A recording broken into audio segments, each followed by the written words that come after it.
नमस्कार मंडळी, गुजमनाचे चॅनलमध्ये मी आपले खूप स्वागत करते. आज आपण भीतीची जी सिरीज बघितली ना, भीती कशामुळे वाटते, काय कारण असतात भीती वाटण्याची, त्याच्या संबंधितले उपाय आज आपण पाहणार आहोत. चला मग पाहूया. पहिला उपाय, भीतीला सामोरे जा. मंडळी, मला सांगा, जेव्हा तुम्ही भीतीपासून पळता तेव्हा ती वाढत राहते ना, पण जेव्हा तुम्ही तिचा सामना करता तेव्हा ती कमी होते. त्यामुळे भीतीला सामोरे जाणे हाच खूप मोठा आणि महत्वाचा मुद्दा मानला जातो भीतीपासून आपल्याला सुटका मिळण्यासाठी. दुसरा उपाय, मनाशी प्रामाणिक राहा. काय करावं? स्वतःशी संवाद करा. ही भीती खरी आहे.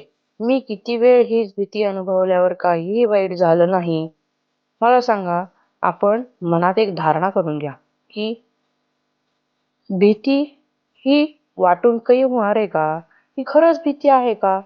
मग भीती वगैरे काही न मानता आपले कर्म करून आपल्या मनाशी प्रामाणिक राहा. तिसरा उपाय, ध्यान आणि स्फुरण. दररोज 10 ते 15 मिनिट ध्यान किंवा प्राणायाम करा. शारीरिक व्यायाम आणि योगासने तणाव कमी करण्यास मदत करतात. त्यामुळे अवश्य ध्यान धारणा करा आणि आपल्या भीतीपासून, मनातल्या चिंतांपासून नक्की सुटका मिळवा. जागरूकतेचा सराव. वरील मुद्दा पाहिल्याप्रमाणे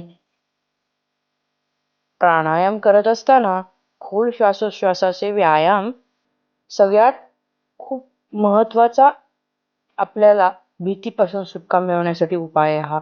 त्यामुळे मन शांत ठेवण्याचा प्रयत्न करण्यासाठी त्याचा सराव नक्कीच करा. पुढचा प्रकार, भीतीचा सामना करा. ज्या गोष्टीची भीती तुम्हाला वाटते ना, त्यांना हळूहळू सामोरे जा, ज्यामुळे भीती कमी होण्यास मदत होते. पुढचा मुद्दा, लिहून काढा. तुमच्या भीतीचे कारण लिहून काढा. काय होतं, लिहिल्यामुळे मनातले गोंधळ कमी होतात. त्यामुळे आपण ज्या ज्या गोष्टीची आपल्याला भीती वाटते, चिंता वाटते, ते एका वहीमध्ये लिहा. त्याचा विचार करा आणि त्या लिहिण्यामुळे काय होईल, तुमच्या मनात जो गोंधळ निर्माण झालाय ना, तो निघून जाईल आणि आपण का भीती बाळगतो या गोष्टीची, या गोष्टी तुम्हालाच लक्षात येतील. त्यामुळे लिहून नक्की काढत जा. पुढचा आणि महत्वाचा मुद्दा, समुपदेशन किंवा तज्ञांचा सल्ला. जर ही भावना भीतीची मनात खूप तीव्र असेल आणि दीर्घकाळ टिकत असेल तर मानसोपचार तज्ञांचा सल्ला नक्की घ्या. जर भीती तुमच्या दैनंदिन जीवनावर परिणाम करत असेल तर मानसिक आरोग्य तज्ञांची मदत घेणे महत्त्वाचे आहे. ते योग्य मार्गदर्शन आणि उपचाराद्वारे तुम्हाला या समस्येवर मात करण्यास मदत करू शकतात. त्यामुळे जर खूप गंभीर प्रमाणात भीती किंवा चिंता असेल, जाणवत असेल त्याच्या बाकीच्या व्यक्तींना सोबतच्या, तर त्यांनी नक्कीच त्याला तज्ञांकडे नेऊन त्यांचा योग्य सल्ला घ्यावा.